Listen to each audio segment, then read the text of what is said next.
अस्सलामुअलैकुम रहमतुल्लाहि व बरकातहू। Welcome to our new vlog. मम्मा आज आप क्या बना रहे? वर्मिसेली उपमा। तो चलिए फिर जल्दी से आज का न्यू व्लॉग शुरू करते हैं।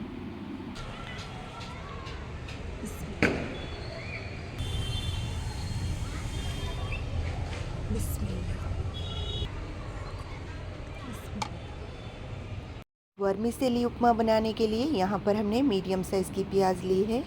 आप चाहो तो प्याज थोड़ा सा बढ़ा के भी ले सकते। प्याज के ऊपर से छिलका निकालने के बाद प्याज के टॉप वाला पार्ट और बॉटम वाला पार्ट प्याज का कट करके निकाल देना। प्याज में हल्का हल्का कट्स लगा के प्याज को जो है अंडे की प्याज की तरह चॉप कर लेना।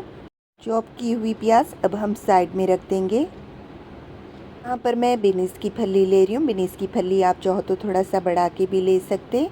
फली के दोनों साइड से थोड़ा सा पीस कट करके जो है निकाल देना। फली को इस तरह से छोटे पीसेस में चॉप कर लेना।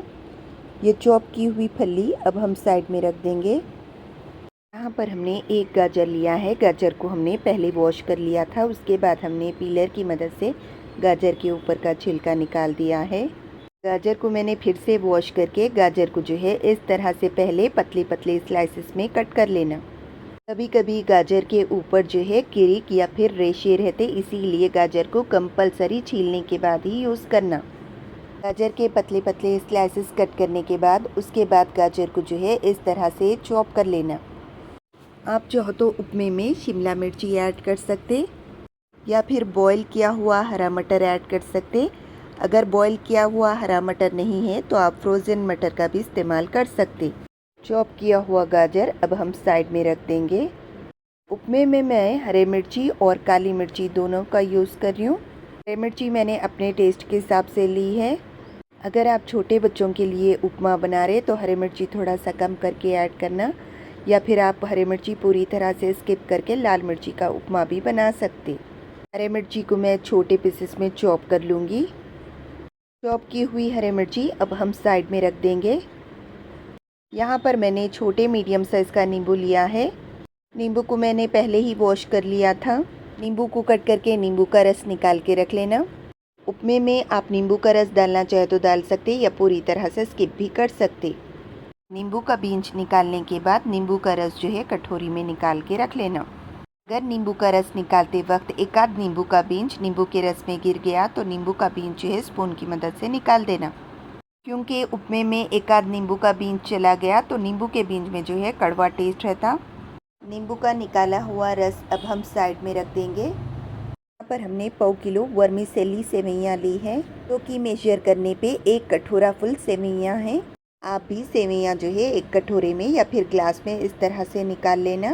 सेवइयों को हम सब में पहले रोस्ट कर लेंगे। कढ़ाई हल्का सा गर्म होने के बाद कढ़ाई में मैं थोड़ा सा देसी घी डाल रही हूँ। आप चाहो तो देसी घी की जगह ऑयल का भी यूज़ कर सकते। घी हल्का गर्म होने के बाद सेवइयाँ ऐड करना।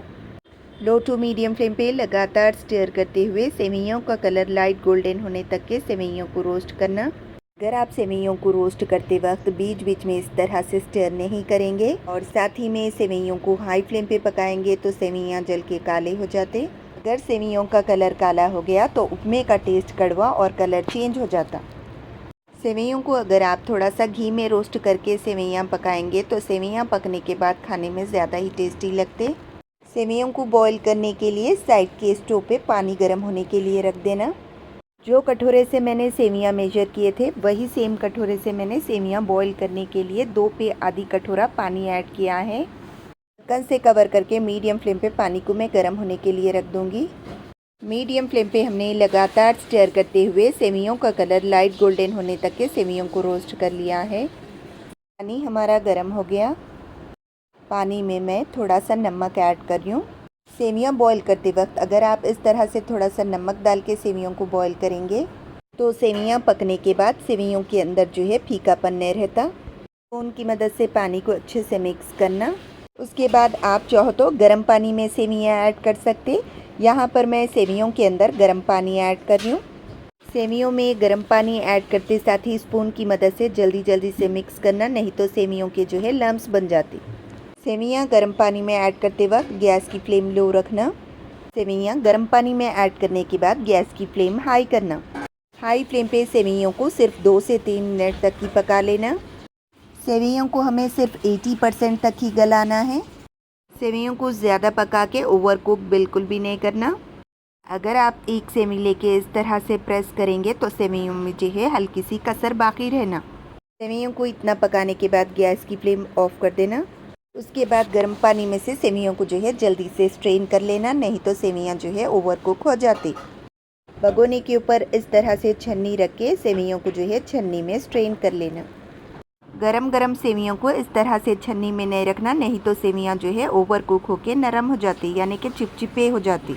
सेवइयों को ठंडा करने के लिए सेवइयों के ऊपर से इस तरह से पानी डालना। सेवइयों के ऊपर पानी डालने से सेवइयों की कुकिंग जल्दी से रुक जाती। सेवइयों में का पानी अच्छे से स्ट्रेन करने के बाद अब ये सेवइयों को जो है एक प्लेट में निकाल देना। इसके बाद सेवइयों के ऊपर 1 टीस्पून उतना ऑयल स्प्रिंकल करके सेवइयों को इसी वक्त खुला खुला कर देना। अगर आप सेवइयों को इस वक्त खुला खुला नहीं करेंगे तो सेवइयों के जो है लम्स बन जाते। कढ़ाई के अंदर हमने 1/4 प्याली उतना ऑयल ऐड किया है। ऑयल आप चाहो तो अपने हिसाब से ले सकते। ऑयल मीडियम गर्म होने के बाद ऑयल के अंदर मैं अपने हिसाब से फली ऐड कर रही हूँ और साथ ही में मैं थोड़े से काजू भी ऐड कर रही हूँ। फली और काजू आप डालना चाहे तो डाल सकते या स्किप भी कर सकते। परफेक्ट कलर आने के लिए लो फ्लेम पे लगातार स्टर करते हुए फली और काजू को फ्राई करना। अगर आप फली और काजू को हाई फ्लेम पे जल्दी जल्दी करके फ्राई करेंगे तो फली और काजू का कलर ऊपर से तो आ जाता, लेकिन फली और काजू अंदर से कच्चे ही रह जाते, जो कि फिर खाने में अच्छे नहीं लगते। या फिर आप फली और काजू को ज़्यादा डार्क कलर आने तक के फ्राई कर देंगे तो फली और काजू में कड़वा टेस्ट आ जाता, जो कि खाने में बिल्कुल भी अच्छा नहीं लगता। काजू और फली का हमने लाइट गोल्डन कलर आने तक के फ्राई कर लिया है। ये फ्राई किए हुए काजू और फली एक प्लेट में निकाल देना। गरम ऑयल में से फली और काजू निकालने के बाद ऑयल की गर्मी की वजह से फली और काजू का कलर हल्का सा चेंज हो जाता। फ्राई किए हुए काजू और फली को अब हम साइड में रख देंगे। वही गरम ऑयल में मैं चने की दाल ऐड कर रही हूँ और साथ ही में मैं थोड़ी सी माश की दाल ऐड कर रही हूँ। चने की दाल, माश की दाल को हमने कॉटन के कपड़े से अच्छे से क्लीन करने के बाद ही ऑयल के अंदर ऐड किया है।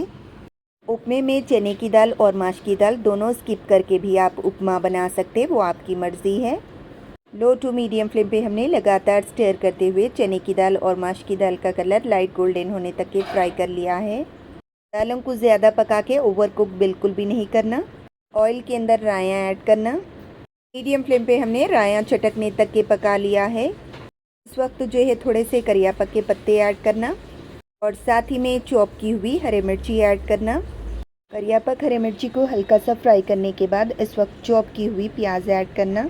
लगातार स्टर करते हुए आधा मिनट तक के प्याज को फ्राई करना। उसके बाद चॉप की हुई बीन्स की फली ऐड करना और साथ ही में चॉप किए हुए गाजर ऐड करना। अगर आप फ्रोज़न मटर या फिर बॉइल्ड मटर डालना चाह रहे तो इसी वक्त डाल देना। हाई फ्लेम पे लगातार स्टर करते हुए 2 मिनट तक के पका लेना। वेजिटेबल्स ज़्यादा पका के बिल्कुल भी सॉफ्ट नहीं करना। वेजिटेबल्स में हल्का सा क्रंच बाकी रखना। वेजिटेबल्स के हिसाब से इस वक्त मैंने हल्का सा नमक ऐड किया है। वेजिटेबल्स को आधा मिनट तक के फ्राई करने के बाद इस वक्त फ्रेश अदरक लहसुन पेस्ट ऐड करना। अगर आप चाहो तो अदरक को फाइन चॉप करके भी ऐड कर सकते। लगातार स्टर करते हुए वेजिटेबल्स हल्का सा सॉफ्ट होने तक के पका लेना। इस वक्त जो है गैस की फ्लेम लो करना। यहाँ पर मैं फ्रेश कुटी हुई काली मिर्ची ऐड कर रही हूँ। काली मिर्ची पाउडर आप डालना चाहे तो डाल सकते या स्किप भी कर सकते, या फिर आप चाहो तो इस वक्त लाल मिर्ची पाउडर अपने टेस्ट के हिसाब से ऐड कर सकते। इस वक्त मैं बिल्कुल थोड़ा सा हल्दी पाउडर ऐड कर रही हूँ। यहाँ पर मैं 1 टेबलस्पून उतना रेडीमेड चिकन मसाला पाउडर ऐड कर रही हूँ। चिकन मसाला पाउडर आप अपनी पसंद का कोई भी ब्रांड का ले सकते। और साथ ही में मैं इस वक्त अपने टेस्ट के हिसाब से नमक ऐड कर रही हूँ। मसालों को अच्छे से मिक्स करना। ऑयल में मसाले डालते वक्त गैस की फ्लेम बिल्कुल भी हाई नहीं रखना, नहीं तो मसाले ज़री देर में जल के काले हो जाते। मसालों को प्याज के साथ अच्छे से मिक्स करने के बाद इसी वक्त मैं नींबू का रस ऐड कर दे रही हूँ। नींबू का रस आप चाहो तो अपने टेस्ट के हिसाब से ऐड कर सकते, या फिर नींबू का रस पूरी तरह से स्किप भी कर सकते। फ्राई किए हुए काजू और फली ऐड करना। साथ ही में बॉईल किए हुए सेवइयाँ ऐड करना। पूरे सेवइयों में मसाला अच्छे से मिक्स करना, तभी आपके सेवइयाँ खाने में ज़्यादा ही टेस्टी लगते। सेवइयों को अच्छे से गर्म होने तक के पकाना, यानी कि लो फ्लेम पे 2 से 3 मिनट तक के पका लेना। सेवइयाँ इस तरह से खिले खिले रहना। सेवइयों के ऊपर 1 मुट्ठी चॉप किया हुआ कोतमीर ऐड करना। सेवइयों को अच्छे से मिक्स करके ढक्कन से कवर करके लो फ्लेम पे 1 मिनट तक की पका के गैस की फ्लेम ऑफ कर देना। सेवइयों को गर्म पे ही सर्व करना तो सेवइयाँ खाने में ज़्यादा ही टेस्टी लगते।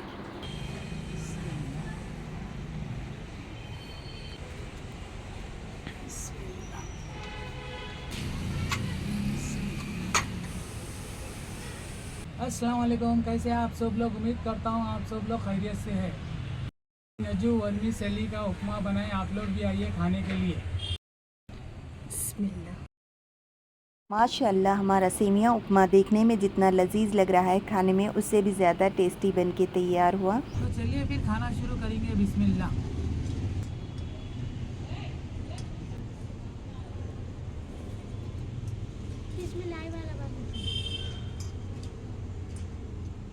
माशाअल्लाह नजू उपमा ज़बरदस्त बना, बहुत टेस्टी। अयान, कैसा भी था उपमा? अच्छा है। खाओ।